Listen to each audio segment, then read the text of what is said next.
आखिर क्यों दिघेश्वरी मंदिर को गुप्त कामाख्या कहा जाता है और क्या सच में ये 51 शक्तिपीठों में से एक माना जाता है। ये वही जगह है जहां मार्कंडे ऋषि जी को स्वयं मां दुर्गा ने दर्शन दिए थे और उनके पद चिन्ह यहाँ आज भी हैं। क्या सच में ये सारी मूर्तियाँ पहाड़ों के पत्थर को काट के बनाई गई हैं? ये सारे सवालों का जवाब आज मिलेगा हमारे इस वीडियो में। हेलो नमस्कार, एक बार फिर से आप सभी का स्वागत है दोस्तों हमारे इस नए वीडियो में। और ये खूबसूरत सा नज़ारा आप मेरे पीछे देख सकते हैं, ये है ब्रह्मपुत्र नद। जी हाँ दोस्तों, और आज मैं आप लोगों को लेके जाने वाला हूँ माँ दिघेश्वरी जी के मंदिर, जो कि एक छोटी सी पहाड़ी पर स्थित है और हमारे ब्रह्मपुत्र नद के किनारे ही है। और सबसे ख़ास बात यह है कि वहाँ पर माँ दुर्गे का आज भी पद चिन्ह मौजूद है दोस्तों। जी हाँ, और इससे जुड़ी सारा इतिहास, सारी जानकारियाँ इस वीडियो के आखिर तक आप बने रहेंगे तो मैं आपको पूरी तरह से देने की कोशिश करूँगा। तो चलिए ये वीडियो शुरू करते हैं। प्रकृति के बीच ये मंदिर बसा हुआ है, सीताचल पहाड़ी के पास। मुझे यहाँ पहुँचने में ज़्यादा वक्त नहीं लगा। ये दिघेश्वरी मंदिर हम पहुँच चुके हैं और यहाँ साइड में आपको बहुत सारी दुकानें दिख जाएंगी। यहाँ पे आपको सब कुछ मिल जाएगा, चुन्नियाँ भी हैं, फूल भी है, सारी चीज़ें हैं जी। थैंक यू सो मच जी। आपका नाम बता सकते हैं? उसका मेरा नाम कुसुमा देवी है। जी फिर से बताइए। कुसुमा देवी। कुसुमा देवी। अच्छा अच्छा, आप असम के रहने वाले हैं? हाँ। अच्छा अच्छा, थैंक यू सो मच, अच्छा लगा आपसे मिलके जी। तो ये है दोस्तों माँ दिघेश्वरी जी का मुख्य द्वार। कुछ लोगों ने अपनी चप्पलें यहीं पर उतार दी हैं, आप लोग चाहें तो ऊपर भी लेकर के जा सकते हैं। मैंने तो जहाँ से प्रसाद लिया है वहीं पर रख दी है, आप लोग भी वहाँ पर उनसे बात करके रख सकते हैं। और सबसे ख़ास बात, यहाँ अंदर आते ही बंदरों से बिल्कुल सावधान रहना होगा, बहुत बदमाश है। यहाँ से अंदर आते ही आपको ये रास्ता मिलेगा और इस पूरे रास्ते बहुत सारे बंदर हैं, बंदरों से बिल्कुल सावधान रहना है। मम्मी मैं खुद सावधान हूँ। बहुत ख़तरनाक चीज़ मुझे दिखी है जिससे मैं देख ही नहीं सकता, आप लोगों को दिखाता हूँ तो। ओह माय गॉड, वो जो बैठा हुआ आप लोग को दिख रहा है दोस्तों, शिट।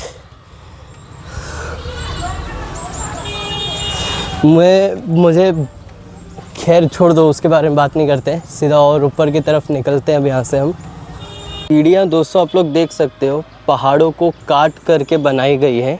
और यहाँ जितनी भी पहाड़ों के ऊपर ये जो मूर्तियाँ आप लोगों को नज़र आएंगी, ये सारी इनकी जो बनावटें हैं वो 11 या 12वां शताब्दी की है, मतलब 11th या 12th सेंचुरी की है दोस्तों। ये सारे जो नक्काशे किए हुए हैं यहाँ पे।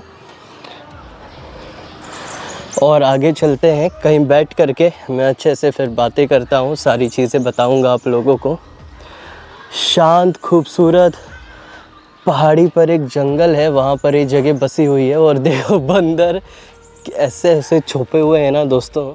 ऊपर जाते वक्त सबसे पहले आपको गणपति जी का स्थान दिखेगा और यहाँ किसी भी मूर्ति में आपको मिट्टी या पीओपी का उपयोग किया हुआ नज़र नहीं आएगा। यहाँ बड़ी सी चट्टान के ऊपर ही नक्काशे करके सारी मूर्तियाँ बनाई गई हुई हैं और ये सारी मूर्तियाँ मार्कंडे जी के वक्त की ही हैं, जहाँ आज भी काफ़ी सारे भक्तगण आते हैं। और यहाँ दूसरी ही तरफ दोस्तों हनुमान मंदिर लिखा हुआ है, हनुमान जी का मंदिर है। और हमारे हनुमान जी के मंदिर के पास ये देखिए वानर सेना भी मौजूद है। जय श्री हनुमान। एक बात मुझे ये भी पसंद आई कि जो चीज़ें जैसी थी उनको वैसा ही नेचुरली रहने दिया है, ज़्यादा आर्टिफिशियल नहीं किया है। पहाड़ के ऊपर अब हम ऑलमोस्ट मंदिर के मुख्य द्वार के पास पहुंच चुके हैं और यहाँ ये दो रास्ते हैं। एक लेफ़्ट में ये सीढ़ियाँ आपको नज़र आ रही होंगी जो कि चट्टानों को काट करके उस ज़माने की हैं, मार्कंडे जी के वक्त की, जो कि आगे ऊपर मंदिर की तरफ जा रही है। यहाँ आप देख सकते हो बहुत ही सफाई से काट करके इस रास्ते को बनाया गया था, उस वक्त की है ये सारे रास्ते दोस्तों। आप सोच सकते हो, ये देखिए बिल्कुल चट्टानों के ऊपर कटिंग करके किस हिसाब से उस वक्त बनाया होगा। और पहले जो रास्ता था वो ये था, जो कि अभी आगे ब्लॉक कर दिया गया है, आप देख सकते हैं। और ये दूसरी सीढ़ियाँ बनाई गई हैं लोगों को आने जाने के लिए। ये रास्ता फ़िलहाल ऊपर की तरफ ब्लॉक कर दिया है क्योंकि यहाँ बीच का एक पत्थर टूट चुका था, काफ़ी बड़ा गैप है। ऊपर आने के बाद फाइनली ये मुख्य द्वार है जहाँ से हम अंदर जाएंगे। और अंदर जाते ही दोस्तों ये जो जगह आप लोगों को नज़र आ रही है, वीडियो से ही आप लोग प्रणाम कर लीजिए, क्योंकि ये वही जगह है जहाँ पर स्वयं माँ दुर्गा ने दर्शन दिए थे मार्कंडेय ऋषि जी को।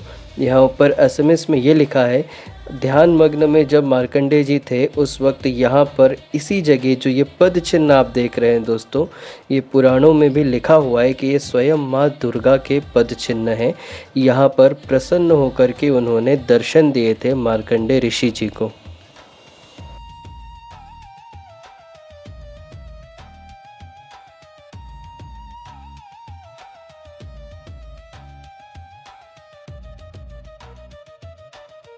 दोस्तों इस जगह का सबसे बड़ा रहस्य जुड़ा हुआ है मार्कंडेय ऋषि जी के साथ।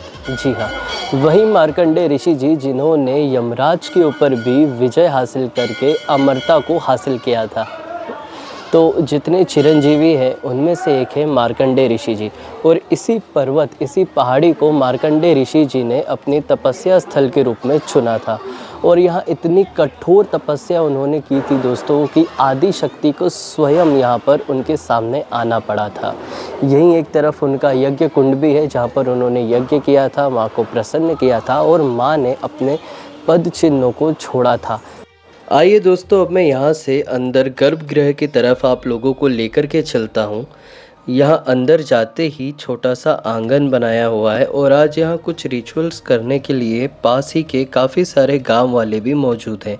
अंदर जाने से ठीक पहले ये एक छोटा सा स्थान आपको नज़र आएगा जहाँ पर माँ काली को बिठाया गया है। और यहाँ जो पीछे की तरफ है वहाँ से नीचे गुफा में गर्भगृह है माँ का। और इसे गुप्त कामाख्या क्यों कहा जाता है ये आगे मैं आप लोग को बताने वाला हूँ। तो दोस्तों माता दिगेश्वरी जी का जो ये मंदिर है ये उत्तर गुवाहाटी में सीताचल पहाड़ी के ऊपर स्थित है। और इस मंदिर को गुप्त कामाख्या भी कहा जाता है। गुप्त कामाख्या क्यों कहा जाता है, इसकी दो कारण हैं मुझे जितना पता चला है। तो सबसे पहला कारण तो ये है दोस्तों कि इसकी जो कहानी है वो वहीं से जुड़ी हुई है जब माता सती को शिव जी अपने हाथों में लेकर के पूरे ब्रह्मांड में जब घूम रहे थे और अपने सुदर्शन चक्र से जब विष्णु जी ने उनके 51 टुकड़े किए थे तो एक जो अंग है उनका नीलांचल पहाड़ी में गिरा था जो कि माँ कामाख्या के रूप में है। और माना जाता है एक अंग उसी से जुड़ा हुआ एक और अंग है जो गिरा था यहाँ सीताचल पहाड़ी में, और इसी वजह से इसे गुप्त कामाख्या भी कहा जाता है। इसके बारे में ज़्यादातर लोगों को नहीं पता है, लेकिन स्थानीय मान्यताओं के अनुसार जो भी कामाख्या जाता है नीलांचल पहाड़ी में, उसके बाद उसे यहाँ पर आकर के दर्शन ज़रूर करने चाहिए, वरना वहाँ के दर्शन अधूरे माने जाते हैं दोस्तों। और एक कारण ये भी है कि बिल्कुल सेम टू सेम माँ कामाख्या जी का जो मंदिर है जहाँ पर नेचुरली जो प्राकृतिक शिला बनी है उसकी पूजा होती है गुफा के अंदर नीचे जा कर के गर्भगृह है, सेम बिल्कुल उसी तरह इस मंदिर में भी एक गुफा के अंदर नीचे जा कर के गर्भगृह बना है। इसलिए इसे गुप्त तरीके से जो बना हुआ है, यहाँ भी कोई मूर्ति नहीं है, यहाँ भी सेम नेचुरली जो शिला बनी हुई है प्राकृतिक तरीके से उसी की पूजा की जाती है, इसलिए भी इसे गुप्त कामाख्या कहा जाता है। हवन कुंड है दोस्तों जहाँ ऋषि मार्कंडेय जी ने यज्ञ किया था और कठोर तप किया था। फ़िलहाल इसे ये बाउंड्रीज से पैक कर दिया गया है, लेकिन ये वही जगह है जहाँ पर स्वयं मार्कंडेय जी ने यज्ञ किया था, तप किया था और मातेश्वरी के लिए उन्होंने बहुत कठोर तपस्या की थी दोस्तों यहाँ पर, जिस वजह से माता जी खुश होकर प्रसन्न हुई थी और उन्हें दर्शन दिया था। ये मेरे पीछे जो आप देख रहे हैं स्वयं मार्कंडेय जी ने बनाया था और यहाँ तप किया था।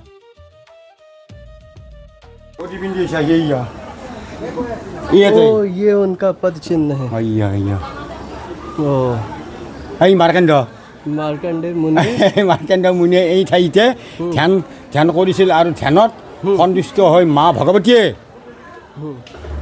भगवती ने মা ভগৱতীয়ে মুনিক আশীৰ্বাদ দিছিল। तथास्तु यहीं पर दिया था उन्होंने, इसी जगह पे।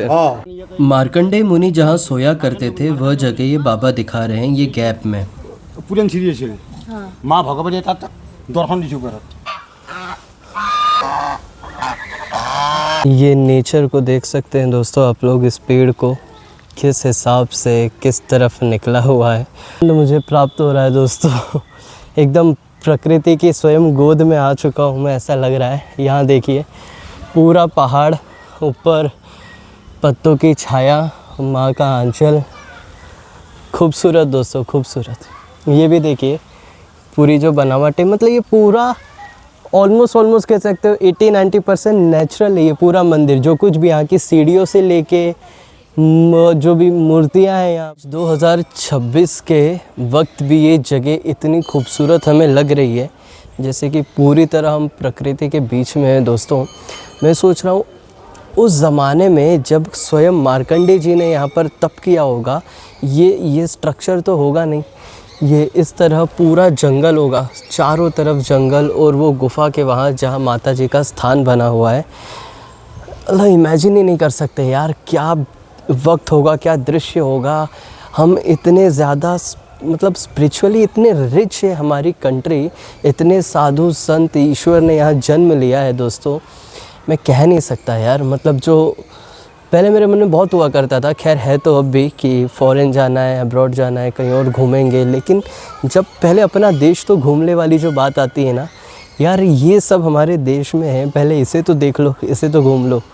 मैं जिधर ये चल रहा हूँ, ये जो भूमि है, ये जो धरती है, ये जो स्थान है, एक वक्त पे यहाँ पर ही माता जी का स्थान था, मतलब स्थान है आज भी।